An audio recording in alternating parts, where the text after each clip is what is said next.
You are listening to Desperately Seeking the 80s New York edition with Jessica and Meg. I'm Jessica, and I talk about pop culture. And I am Meg, and I do rip from the headlines. And this podcast is all about the weird, wonderful, disgusting, and abhorrent stuff that happened in New York City in the 80s. Meg and I were there for all of it. We've been friends since 1982, and we still live here. So, Meg, let's go. Okay, Jessica, I have an engagement question for you. Oh, I love these. Okay. And I think I've gotten all of them wrong so far. So this is fantastic. Well, this is more sort of an opinion question. Oh, I'll still get it wrong. No, it's good. Go. What is your favorite Robert Durst fun fact? Well, there are many to choose from.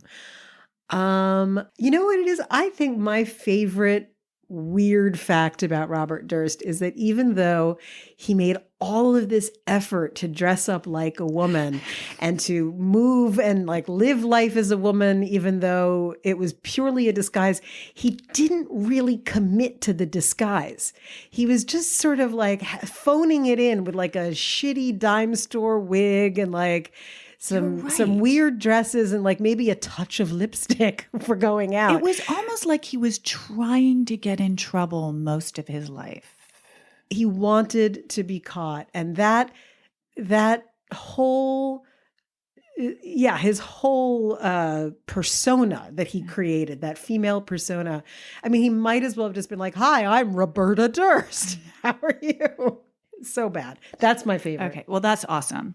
And we will touch on that in this story because I'm going to tell you about the disappearance of Kathleen McCormick Durst. Ooh. And as much as we can go down the Robert Durst rabbit hole, and as you know, we were just talking about, he's super fascinating. I kind of would rather sort of focus on Kathie. I highly, highly recommend watching The Jinx to anyone who wants to hear his side of the story and also just to see him in action because he's a weirdo. Well, he was a weird. He's a was. I know he is a was. He's a was. Mm-hmm. But yeah, his whole sort of gruff, affectless tone, I can still hear it because I've watched so many. I watched The Jinx a couple of times and then I watched some interviews with him. But we are going to talk about Kathie today. Excellent. She needs to have her say. Yeah. She doesn't even have her own Wikipedia page. What? Yeah. Well, but I think it says a lot about the silencing of women, one of our favorite topics, and definitely still in full force during our formative years in the 80s, right? Indeed. And I think that and a lot of that is part of this story about poor Kathie's story. All right, so let's give her a voice. All right. My sources are the HBO documentary The Jinx, directed by Andrew Jarecki, who, do you know that he's the movie phone voice?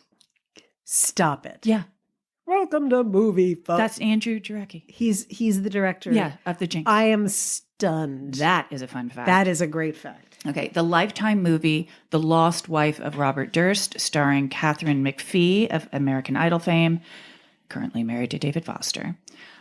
The many New York Times articles by Charles Bagley, who started covering the Durst family in the real estate section 20 years ago, but for obvious reasons has transitioned to covering crime. And Jury Duty, a fantastic podcast which covers the trial of Robert Durst. Very just the facts, ma'am kind of podcast. All right. You ready? I am so ready. On February 4th, 1982, Bob Durst walked into the 20th Precinct, which serves the Upper West Side, Lincoln Center, Museum of Natural History, Tony neighborhood, with his Alaskan Malamute Igor, to report that he hadn't seen or heard from his 29-year-old wife, Kathie, in 4 days. Detective Struck took his statement. Bobby said that he and Kathie were staying at their South Salem, New York cottage, and on the night of January 31st, Kathie had returned to the cottage from her friend Gilberta's home in the early evening, and that she was drunk. He said the two of them had dinner. Kathie drank a full bottle of wine, and that he drove her to the Metro North train stop because she had to get back to the city. She had a morning class at Albert Einstein College of Medicine, where she was in medical school and due to graduate in 5 months. He then said He walked Igor and called Kathie from a payphone. She had arrived, this again, according to Bobby Durst, she had arrived at their Upper West Side penthouse at 37 Riverside Drive, 76th Street. He had then had a drink with his neighbors, the Myers, and that was the last he had heard from her. Before he left the precinct, he tossed on Detective Strzok's desk a copy of a 1980 New York magazine with the headline, "The Men Who Own New York," and pointed out the picture of his father, Seymour Durst, on the cover.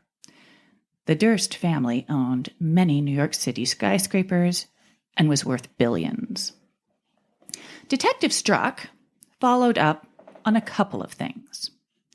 He spoke to the elevator man at 37 Riverside Drive, and the elevator man said that he saw Kathie the night of the 31st, so that placed her in the city. The dean of the medical school got a call the morning of the 1st from a woman identifying herself as Kathleen Durst, who said she was ill and wouldn't be at school that day. And some friends of the Dursts told the detective Kathie was miserable in her marriage and was using a lot of cocaine. Incidentally, over the years, Bob has made a big deal about the fact that Kathie used cocaine and drank a lot, but hasn't suggested how that has anything to do with her disappearance. Strzok also discovered some discrepancies in Bobby's story. Remember Kathie's friend Gilberta? Gilberta knew when Kathie left her house, and the train to the city was a half hour after that, so there was no way that Kathie could have returned home, had dinner, guzzled a bottle of wine, and still made it to the train. Also, the Myers, the neighbors that he said he had a drink with, said Bobby didn't come by for a drink that night. I mean, just flat out lie. And 2 days after her disappearance, Durst made a series of collect calls from the New Jersey Pine Barrens, a notorious mafia burial ground. Yes, anyone who's watched The Sopranos know the minute you hear Pine Barrens, you know it's not good. No. In the meantime, Kathie's friends and family are going ballistic. She's from a super close-knit working-class Long Island family. And when she moved to the city to be a dental hygienist, she lived in a building owned by the Durst family on East 32nd Street. She met Bobby in the building, and after 2 dates, Bob asked Kathie to move into his Vermont house where he ran a health food store called All Good Things. They got married and eventually moved back to the city. Gradually, their marriage deteriorated in front of everyone's eyes. Her brother Jim recounts this story. "We're all out at Hyde Park at Mom's house for Christmas dinner. It was evening, and we were all sitting around, enjoying a few drinks after the meal. Kathie was sitting at one end of the couch near the fireplace, and I was at the other end. Bobby was restless. He kept saying to Kathie that they should get going, but Kathie didn't move. She was enjoying being with all her family and was in no hurry to leave. Bobby went outside to warm up the car. But knowing him, no doubt he smoked a joint too. When he came back in, he was carrying her coat, which had been thrown on the stairs like the others, and barked at her, 'Let's go.' Kathie said, 'Oh, come on, Bobby. Can we stay a little longer?' He just lost it. He lunged at her, pulled her up off the couch by her hair, dragged her across the room, and they were gone." Now this is my voice again, Meg. Sorry, I'm not, I don't do impressions. And her friends tell all kinds of stories about physical abuse and control. She had to check in with Bobby constantly. He wouldn't allow her to have access to any cash or credit cards and made her have an abortion. When she asked for a divorce with a requested $250,000 settlement, he refused to give her the money, canceled her credit card, stopped paying her medical school tuition, and took her name off of their joint bank account. Also deeply disturbing, remember Bob's Alaskan Malamute Igor? I don't like it when bad things happen to dogs. This is not going to be good. No. Douglas Durst, Bob's estranged brother, told the Times, and this is Douglas Durst's voice, Bob had a series of Alaskan Malamutes, which is like a husky. He had 7 of them, and they all died, mysteriously, of different things, within 6 months of his owning them. All of them named Igor. We don't know how they died and what happened to their bodies. In retrospect, I now believe he was practicing killing and disposing his wife with these dogs. Back to 1982. Kathie has been missing for a couple weeks, and Detective Struck appeared to be dragging his feet. So Kathie's friends descended on the 20th precinct and regaled Detective Struck with accounts of Bob's violence towards Kathie. So these are her girlfriends. Yes. Love it. Kathie had even started saying, most notably to Gilberta on the night of her disappearance, that if anything ever happened to her, Bob did it. Gilberta feels just horrible about that now, by the way. She says she just didn't realize how much danger Kathie was in. And a quick note on domestic violence. The term was first used in 1973, and the Violence Against Women Act wasn't passed until 1994. What? Yep. As a society, we are still learning how insidious and dangerous domestic violence is and how it escalates. Needless to say, many of Kathie and Bob's friends and family were on the early part of that learning curve in 1982. Incidentally, the Violence Against Women Act was allowed to expire in 2019 because, it's not a problem anymore. What? Oh, God. So, Detective Struck was mostly just irritated with Kathie's friends and their incessant calls and interference.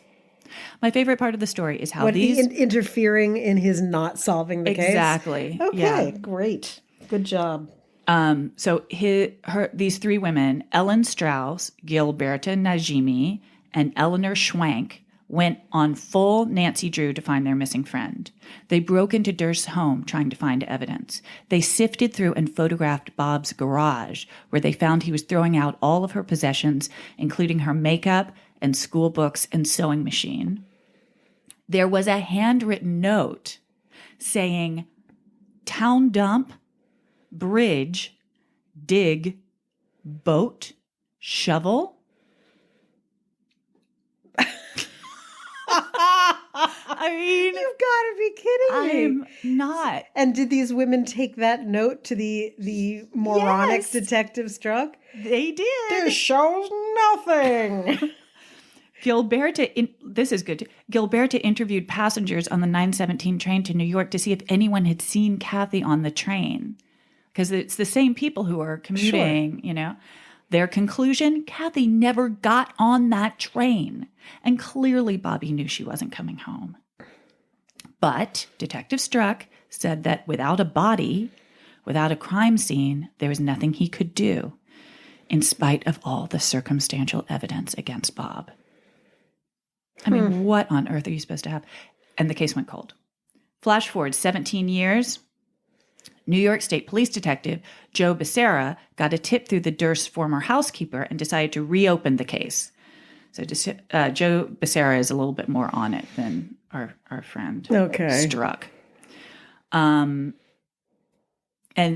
this, basically when he reopened the case, a cavalcade of events happened, which I will just summarize. Do we know quickly what the tip was from the housekeeper? Yeah, she said that she had to clean up and throw out things that were really suspicious. I can't remember exactly what it was, but at the time she was like, I think I'm destroying evidence of a murder. But she didn't do anything about it.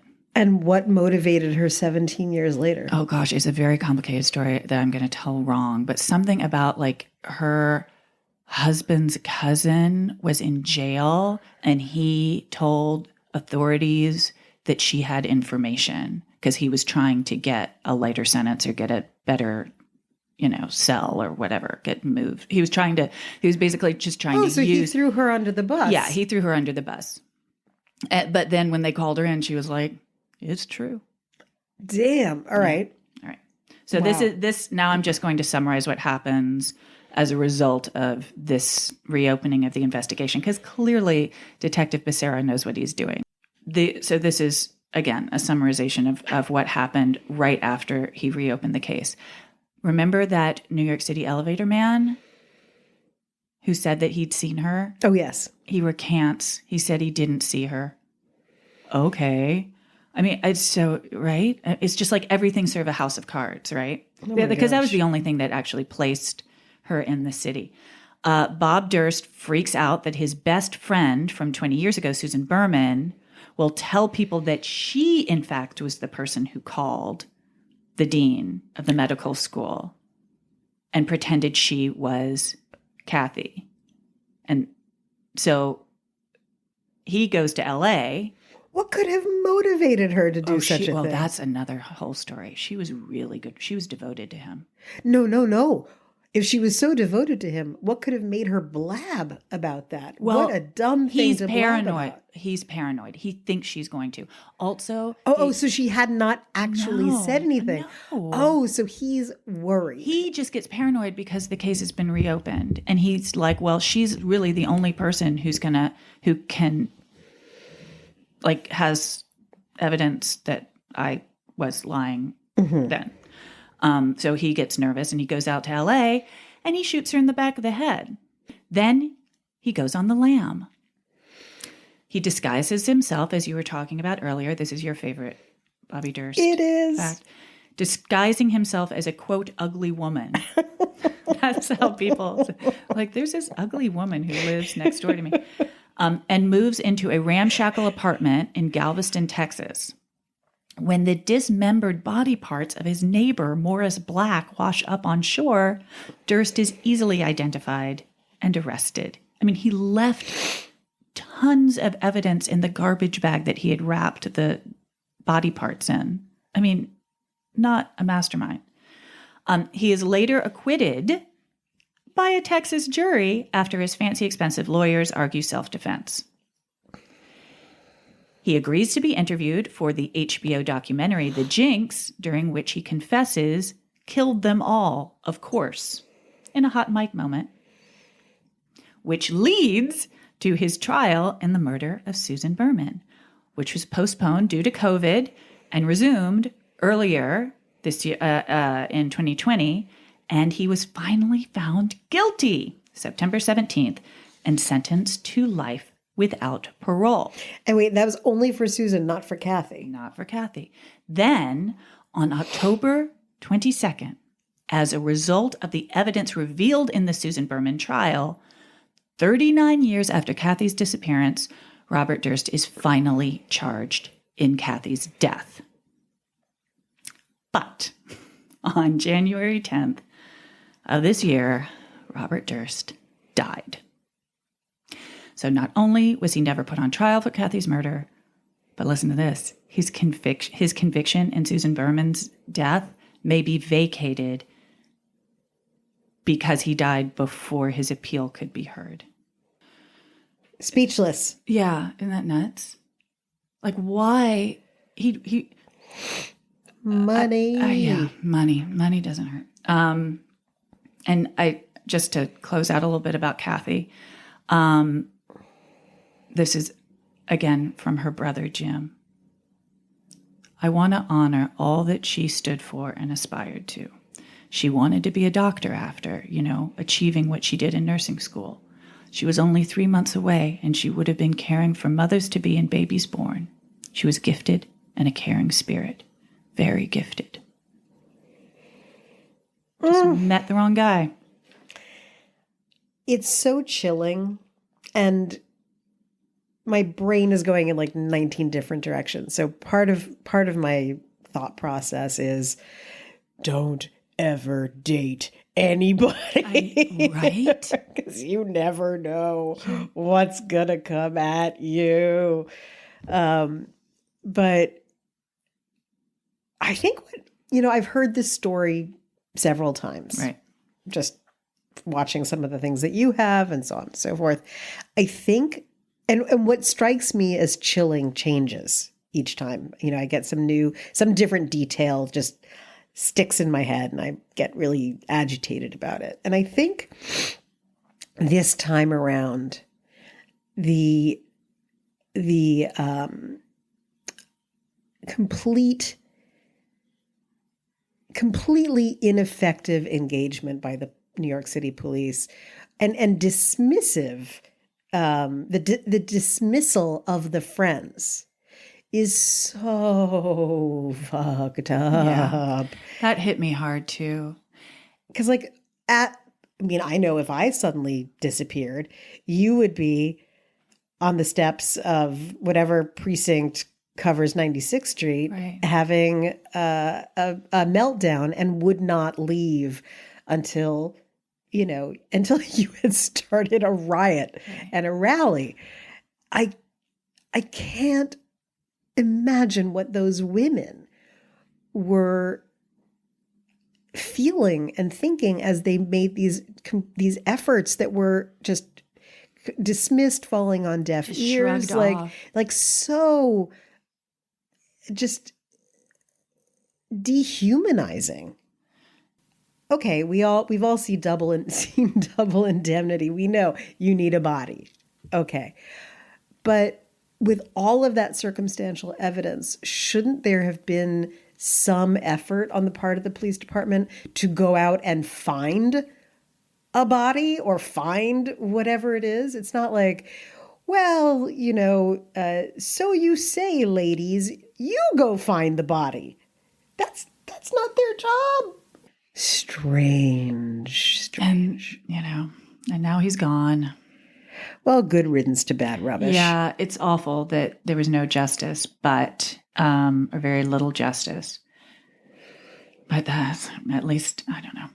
The ugly woman. The case of the ugly woman and the bad wig. All right. Thank you, Meg, for yet another really disturbing piece. And thank you for making sure that my sleep will be disturbed with very vivid and very bad dreams. Love, Robert. Okay, Jessica, what do you have for me today? I'm going to start with a question for you. Oh, gosh. Okay. Okay. So when you think of the 70s, what do you think of as fashion? Like trendy? What were people really into fashion? Like suede fringe, turtlenecks. I think of Brady Bunch. Okay. Is that fair? Why not? I think of velour. Okay. I think of Partridge Family. Disco outfit kind of scenario. Lame. Yes. I think of those like Pierre Cardin silky dresses, with pumps and like nude stockings. Okay. For women. Like my French teachers had that in grammar school. Catalog. Yes. Stuff. Yes. Okay. So that's, and my next question is true or false? The beginning of any decade is really still the decade that came before it. Yes, I think that is fair to say. Okay, so the style, the look, what's cool, what's hot, what's not, it's reasonable to say that in the early 80s, it was what was happening in the 70s. Yes, absolutely. Yes. Okay. It took the 80s a while to get what it's now known for. Or did it? Oh, okay. You walked right into that. Love it. So what I'm talking about today is the phenomenon, a publishing phenomenon that started out and was intended to be a joke. It was a joke for a very limited audience, understandably. And it was a joke that was supposed to be like a stocking stuffer book for the Christmas of 1980. Okay. However, this book changed the look of the 80s, and it happened very rapidly on the East Coast and West Coast, as these things do, and then worked its way towards the middle. And that is the Preppy Handbook. All right. Okay. So would you say that you are a preppy? I definitely went through a preppy phase for sure. But you see, now you're walking right into another question. Okay. Are you aware of the fact that in the original Preppy Handbook, Lisa Birnbach, the author / editor, she had a few contributors working with her, but she is making the point that preppy is a way of life. It's not a look. Okay. See, we now think of preppy as a look. For sure. She was saying it's a way of life. It's the world that you're born into, where you go to school, the people you know, where you live in the country, all that kind of stuff. Yeah. And the stuff that became the outward expression of it that people were obsessed with the clothing and the jewelry or not jewelry, as the case may be, and haircuts and all of that stuff became, that was actually just a byproduct of being, as she called it, true prep. So you, my friend, you are true prep. Oh, God. You are a genuine preppy. Well, on paper, yes, I am. Well, that's her where point, it I guess. exists, and that's the point. So where did you go to high school? I went to the Nightingale Bamford School for Girls in New York City. And you wore a... I wore a uniform. Yes, I you wore did. a navy kilt. Okay. We called them kilts, right? Yeah, we wore kilts. And Izod shirt. Yes. And starts with a T. What? Turtlenecks. Oh, yeah. Oh, my Okay. God. I love turtlenecks. And where did you go to college? I went to Brown University. Yes. An Ivy. And I know on one side of your family, your ancestors came to the United States in what year? 16 something. Okay. True prep. Now, what's so fascinating to me about the Preppy Handbook, having been, although also a dyed-in-the-wool preppy, but not exactly the same as you. I think I would be considered nouveau preppy as a Jew. Oh, I'm not okay. quite, there's So a little preppies need gentleman's to be agreement. Waspy? Yes, WASP is very, very important. However, the look was very specific. And that is what, to me, is one of the most perplexing things about the 80s, that we went from sexy, out there, glitter, glamour, metallic leather, fringe, you name it, feathered hair, the whole 9 yards, the glam of the 70s, to the most boring, buttoned up, absolutely plain as can be look possible. And why it was that a humor book that was meant to skewer WASPs wound up becoming the guidebook for cool. That is in the so 80s. Interesting. Indeed. So, what do you think? Before I go on, having been a part of it in such a fundamental way, what do you think was going on in the 80s that made in 1980, and that's my point about the 70s, like the book came out in 1980 and it was on the New York Times bestseller list for like 38 weeks. It was something insane. So it dominated. Why do you think that would be? I mean, I don't know if this is helpful. I think the way that the book is laid out is incredibly satisfying. It is, in fact, a how-to. And my vague memory of it was like, you recognize things about yourself and about other people you knew in it, but they spelled it out for the first time. It hadn't been articulated before. And it certainly didn't tell you like, you must do, wear the pearls and it put it all together. So it was also like, it was a guidebook. It was like a Bible. It's like, oh, okay. Yeah, I recognize it. And now you're telling me exactly how to do it properly. And okay, so it was funny as hell. It was hilarious, but it was hilarious to a certain group of people because they understood what was being satirized. Yeah. Right. So when you first saw, you were 11 years old, but as you grew to enjoy the book, you saw it as a reflection. And that's always entertaining. And because you were a kid, you could be a little removed from it. Well, and kids don't really have a lot of self-awareness to begin with. So that's kind of, to feel so exposed and also so seen in a really weird way. My experience, which makes me laugh to this day, and this is to me the ultimate in kids have no self-awareness. My friend Nina and I got all dressed up in our preppy finery and convinced my father to take us to a bar and grill in our neighborhood for an early dinner so we could be preppies. The joke being, we wore our own clothes. There was nothing.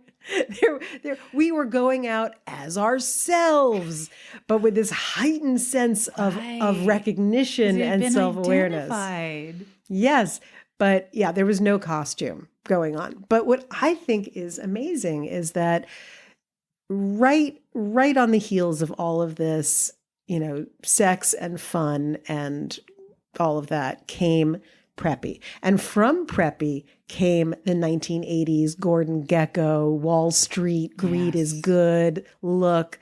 It's all a continuum right there. So anyway, so back to this book. Why did this happen? So I started to do a little bit of research. And what occurred to me was the economy was in the toilet. Okay, true. And people were looking for something that had a sense of stability and security. And what did the Preppy Handbook do? It did the same thing that electing Ronald Reagan did in 1980, which was brought us back to the 50s. Oh, that there is a were really rules. good point, Jessica. Thank you. It's my analysis for the day. So people liked it because, and to your point, it was a guidebook. There wasn't much thought or self-expression involved. In fact, there was none. The idea... There's a uniform. Right. And in fact, when I saw Paris is Burning, which I think came out in 1990, are you aware of the fact that one of the drags, one of the competitions in one of the drag balls was Preppy Wall Street? I do kind of remember that. And it was guys with like pinstripe suits and Oxford cloth shirts with the button-down collar, with briefcases, walking like they were very straight guys down on Wall Street. Yeah. And I thought, oh my God, the Preppy Handbook was the United States going into a full collaborative drag act, because it brought a sense of safety and security. And even if you had nothing to do with this culture, as evidenced by the Black and Hispanic drag balls in Harlem at this time, it was centering. And by not having to think about it and being told the rules, and if you could mimic the rules perfectly enough, you would be acceptable and accepted. And of course, that's really an extreme example, the Paris is Burning thing. But I think that for everyone else who got excited about it, it was that 1950s redux. If you do this, which is pretty low impact, you can blend in. And that was, of course, before there were a million different knockoff brands. Like instead of Lacoste, Izod, it was Le Tigre, or whatever. That is, Le Tigre. And then when do we meet Mr. Lauren? Oh, well, so Prep, which started out as, okay, just buy the clothing as described in Lisa Birnbach's book. And in fact, I'll give you a little description of the fashion fundamentals. So the fashion fundamentals were conservatism, neatness, attention to detail, practicality, quality, natural fibers, anglophilia, specific color blindness, which I'll describe in a minute, the sporting look, and androgyny, but not the fun David Bowie kind. Androgyny for preps, as she writes it, was men and women dress as much alike as possible, and clothes for either sex should deny specifics of gender. The success of the Land's nightgown is based on its ability to disguise secondary sexual characteristics, while the traditional fit for men's khakis is one size too big. The specific color blindness concept is primary colors and brilliant pastels are worn indiscriminately by men and women alike in preposterous combinations. In some subcultures, hot pink on men might be considered a little peculiar. Preppies take it for granted. So everything that you're talking about is, everything that she was talking about is old school. It's what happened before the 70s, before nylon, before rayon, cotton, wool, and silk. Yeah. And that was it, right? So Ralph and others like him decided to commodify what was already becoming a trend. And by using the exact principles laid out in this book, quality, practicality, Anglophilia, natural fibers, Ralph, nay Lipschitz, Lauren, typical member of the schmata trade. For those who don't know, schmata is Yiddish for rag. So the clothing business is called the schmata trade. He out-preppied the preppies and repackaged it and sold it to people who were aspirational preppies. Yeah. And that's what the rest of the 80s became, aspirational prep. Real prep was actually very dowdy, very, very unsexual. I can picture that nightgown.